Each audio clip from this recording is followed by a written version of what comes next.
Good morning, praise the Lord. ઈશ્વરનો આભાર માનીએ અને આવો આજના દિવસની શરૂઆત કરતા સવારની પળોમાં પ્રભુનું વચન વાંચીએ તથા સાંભળીએ. અને હેરોદ પાસે પાછા જવું નહીં એમ સ્વપ્નમાં ચેતવણી મળ્યાથી તેઓ બીજે માર્ગે પોતાના દેશમાં પાછા ગયા. માથે લખેલ સુવાર્તા તેનો 2 અધ્યાય ને 12મી કલમ. આજનો વિચાર: ખ્રિસ્તમાં અતિ પ્રિયવાલા મિત્રો, પ્રભુ ઈસુ ખ્રિસ્તના ઉદ્ધારક નામમાં આપ સર્વને સવારની પ્રેમભરી સલામ. પૂર્વના એ માંગીઓને પૂર્વમાં તારો દેખાતા તેઓ યહૂદિયાનો જે રાજા જન્મવાનો હતો તેની શોધખોળ કરતા કરતા સેંકડો માઇલ ચાલીને ઘર બાર સગા વાલા છોડીને છેક યરૂશાલેમ સુધી આવી પહોંચ્યા. હેરોદ રાજાએ થોડો સમય તેમનું ધ્યાન ડાયવર્ટ કર્યું અને લક્ષ્યમાંથી ભટકાવવા માટે પણ પ્રયત્ન કર્યા, પણ ફરી તેઓ તારાની દોરવણી હેઠળ છેક એ ગભાણે આવી પહોંચ્યા જ્યાં ખ્રિસ્તનો જન્મ થયો હતો, જ્યાં તેમને પહોંચવાનું હતું, જ્યાં ખ્રિસ્ત હતા તે ઘર સુધી તેઓ પહોંચ્યા. અને ત્યાં આવીને તેઓએ ઈસુના દર્શન કર્યા અને જોણી છોડીને ઈસુને સોનું, લોબાન તથા બોળનું નજરાણું કર્યું, ભેટ ધરી અર્પણ કર્યા. તેઓ પોતે રાજાઓ હશે કે રાજવી પરિવારમાંથી આવતા હશે, પરંતુ તેઓ ધનાઢ્ય અને શિક્ષિત હશે, ખગોળ શાસ્ત્રના જાણકાર હશે, અભ્યાસુ હશે, એ ઉલ્લેખનીય બાબત છે. પણ આ બધા ઉપરાંત તેઓ આટલી લાંબી અડચણોવાળી અને એ સમયની, અત્યારે પણ આપણને તો બહુ અઘરું લાગે, તો એ સમયની કેવી પરિસ્થિતિ હશે, એ સમયની જોખમી મુસાફરી ખેડી રાજાઓના રાજા અને પ્રભુઓના પ્રભુનું ભજન કરવા માટે આવ્યા. અને એમનો પ્રભુ પરનો એ પ્રેમ અને વિશ્વાસ એ બાબત બતાવે છે.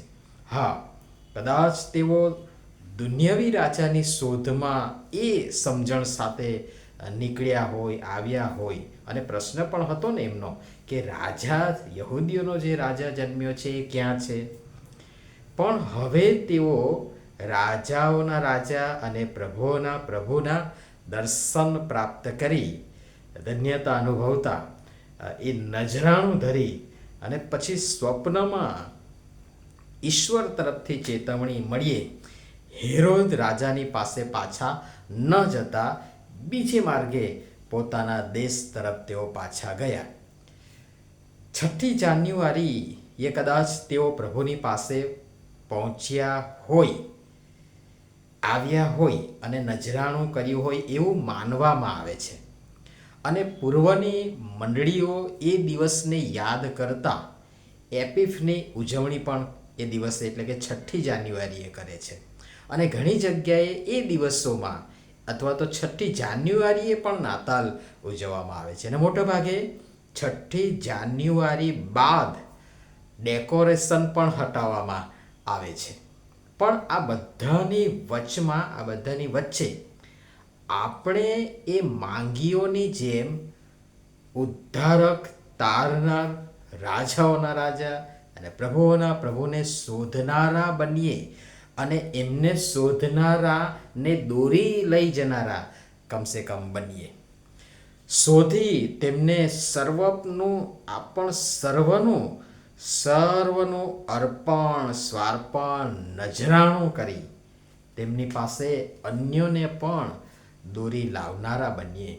અને આ મુસાફરી હેતુસર પૂર્ણ કરી આપણે પણ પોતાના દેશમાં, જેમ એ પોતાના દેશમાંથી રાજાની શોધખોળ કરતા નીકળ્યા હતા, જે હેતુ હતો, યોજના હતી, આશય હતો, એ પૂર્ણ થયો.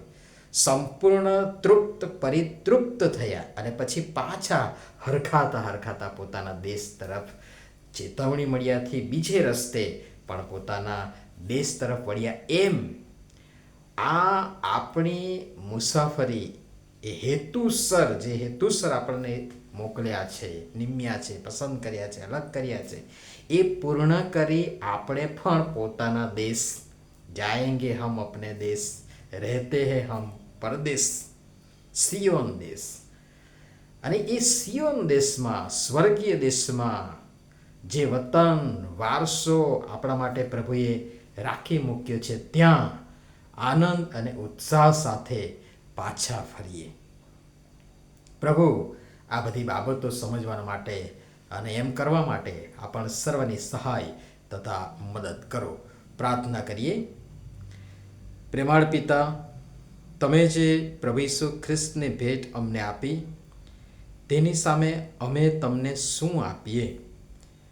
અમારી કોઈ લાયકાત નથી, કોઈ યોગ્યતા નથી, અને અમારી તો એ ભેટો, દાનો, અર્પણોમાં પણ સ્વાર્થ છુપાયેલો છે. કોઈકને દેખાડવા અને થોડું ઘણું આપીને જાણે મસમોટો ઉપકાર કરતા હોઈએ, એ દંભી વલણ, વર્તન અને વ્યવહાર અમારું દૂર કરી તન, મન, ધનનું તથા અમારા જીવનોનું તમને પસંદ પડે તે રીતે અર્પણ કરવા કૃપા કરી અમારી સર્વની તમે સહાય તથા મદદ કરો. પ્રભુ ઈસુના નામમાં આમીન. ધન્યવાદ.